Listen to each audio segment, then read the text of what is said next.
Previous videos में हमने कुछ एमसीक्यूज और एक एग्जांपल पढ़ी थी बड़ी डिटेल के साथ। आज इस थ्योरम में हमने हार्मोनिक फंक्शन पढ़ना है और हार्मोनिक फंक्शन के रिलेटेड थ्योरम पढ़ना है। तो सबसे पहले पता ये होना चाहिए कि हार्मोनिक फंक्शन क्या है। तो हार्मोनिक फंक्शन उस फंक्शन को कहते हैं जिसके ऊपर लेप्लास इक्वेशन जो है वो सेटिस्फाई हो रही हो।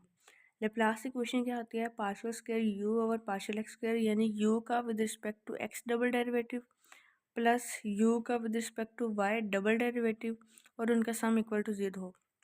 Meaning that I want to say कि partial square you over partial x square plus partial square you over partial Y square equal to 0 हो।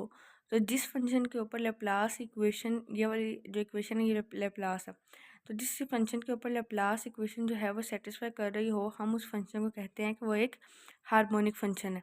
तो हमने यही कहा कि लेट्स सपोज के एफ ऑफ जी एक फंक्शन है हमारे पास, एनालिटिक फंक्शन है, और यू और वी जो है वो बहुत हार्मोनिक फंक्शन है। ये चीज़ प्रूव करनी है।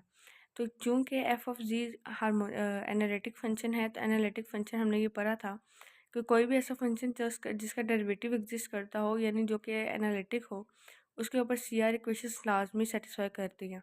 तो दिस इम्प्लाइज इसके ऊपर सी आर इक्वेशंस सेटिस्फाई करेंगी। और सी आर इक्वेशंस क्या हैं?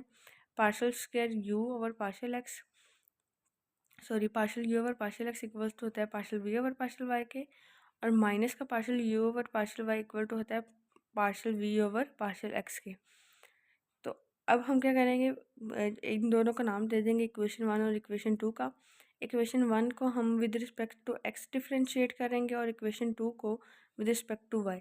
अगर जब पहली वाले को विद रिस्पेक्ट टू एक्स करेंगे तो क्या आएगा? Partial square you over partial x square, क्योंकि एक्स के लिहाज से दोबारा कर रहे हैं तो ये स्क्वायर हो जाएगा, और इक्वल में आएगा partial square we over partial x partial Y. ठीक है। और जो हमारे पास इक्वेशन 2 है, इसको हमने करना है वाई के लिहाज से। जब वाई के लिहाज से करेंगे तो हमारे पास आएगा माइनस का partial square you over partial Y square और is equal to partial square we over partial x partial Y. ठीक है। जब ये टर्म्स हमारे पास आ जाएंगी तो अब हमने देखा कि ये ऊपर वाली जो इक्वेशन 2 है वहाँ पे partial you over partial Y Y के साथ माइनस लगा हुआ है। मैंने यहाँ पे इसको इस साइड पे देखें, आप partial you over partial y को लेफ्ट हैंड साइड पे ले जाएं, सॉरी राइट हैंड साइड पे ले जाएं, partial we over partial x को इस लेफ्ट हैंड साइड पे ले आएं। ऐसा मैंने क्यों किया है? क्योंकि हमारे पास लाप्लास इक्वेशन होती है partial square you over partial x square plus partial square you over partial Y square, यानी जो स्क्वायर वाली एक जैसी टर्म है उनको हमने पॉजिटिव करके एक साइड पे रखना होता है। तो मैंने इसलिए इनको पॉजिटिव करके एक साइड पे लिख दिया। जब हमने लिखा तो इसको हमने नाम दे दिया इक्वेशन 3 और इक्वेशन 4 को। अब इक्वेशन 3 और इक्वेशन 4 को जब हम प्लस करेंगे, सम अप करेंगे, तो लेफ्ट हैंड साइड लेफ्ट में ऐड हो जाएगी और राइट राइट में। बेसिकली मैं ऐड करना चाह रही हूँ यहाँ पे थोड़ी सी आगे पीछे हो गई है, टर्म्स एक दूसरे की साइड पे लिखी हैं। हम बेसिकली मैं ऐड करना चाह रही हूँ partial square you over partial x square plus partial square you over partial Y square equal आएगा पार्शियल स्क्वायर, यहाँ पे स्क्वायर आएगा इक्वेशन 3 में, partial square we over partial x partial y minus partial square v partial x partial y. ये plus के term और ये minus की, ये दोनों आपस में कैंसिल आउट हो जाएंगी जब हम इन दोनों को ऐड करेंगे। जब ये कैंसिल आउट होंगे तो एक साइड पे रह जाएगा partial square you over partial x square plus partial square we over partial Y square equal to आ जाएगा 0 के।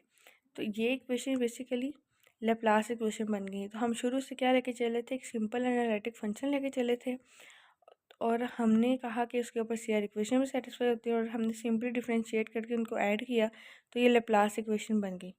दिस इम्प्लाइज कि हमारे पास ये जो है ये हार्मोनिक फंक्शन है।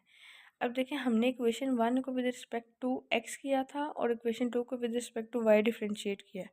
अब उलट कर देते हैं। अब इक्वेशन 1 को ऐसा हम क्यों कर रहे हैं? ऐसा हम ये कर रहे हैं कि क्या ये स्पेसिफिक कंडीशन तो नहीं बन गई इसकी।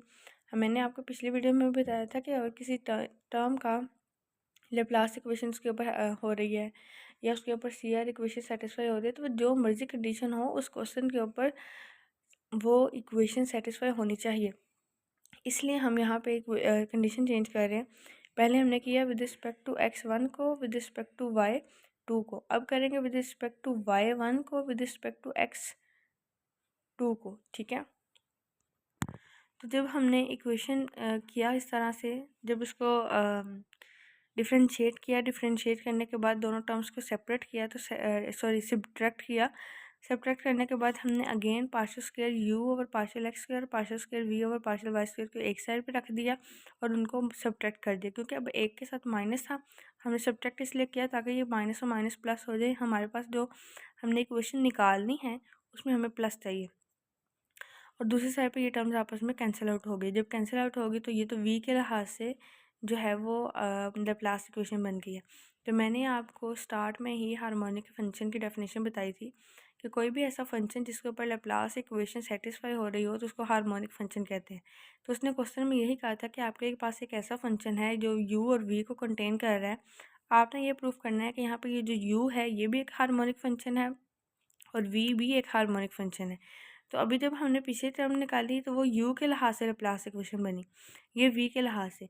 इसका मतलब है दोनों के ऊपर लैप्लास इक्वेशन सेटिस्फाई है। दिस इम्प्लाइज कि u और v क्या है, हार्मोनिक फंक्शंस हैं।